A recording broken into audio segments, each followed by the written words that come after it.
Hello, I'm Richard Hildreth. I'm Operations Manager here at the Castro Theater.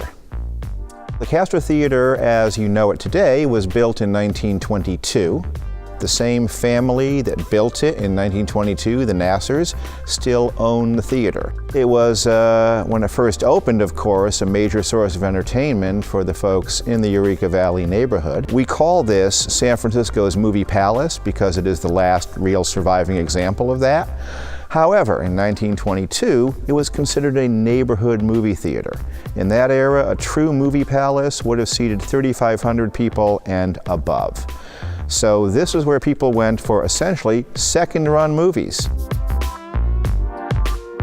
Movie festivals like the San Francisco International Film Festival, which is the oldest film festival in the United States.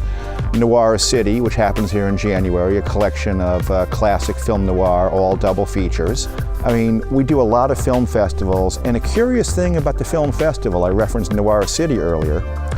Noir City is in here for 10 days, and it will sell this place out at least 3 or 4 times during those 10 days. People come from all over. They take their vacation and come watch noir films. And so it's had to adapt over the years to keep thriving, but it is continuing to thrive.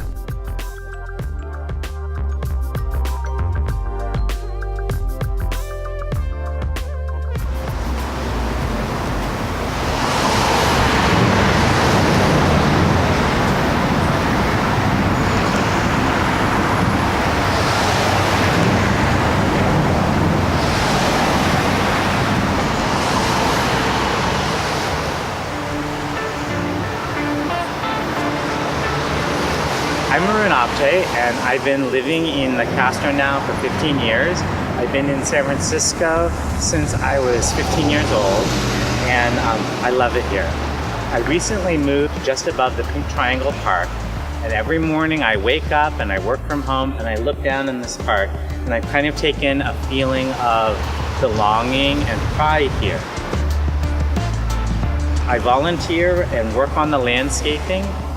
My motivation for this has been, it was a long time until I understood a lot about what happened to gay history, because I was born pretty lucky. I was born after the previous generation had done most of the work of securing gay rights.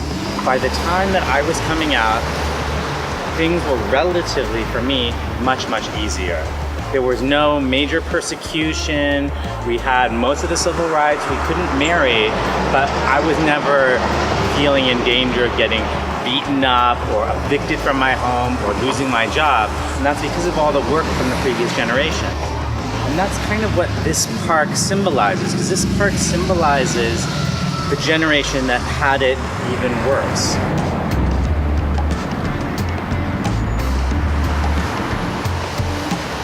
When people think of the Holocaust, they think quite correctly about the large number of Jewish people that were murdered during the Holocaust. But in addition to the Jewish people that were murdered, there were also Slavs and gays.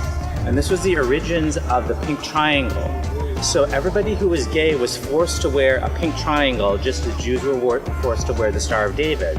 And they were actually singled out for even more persecution, because in the Nazi mind, being gay was the worst you could possibly be.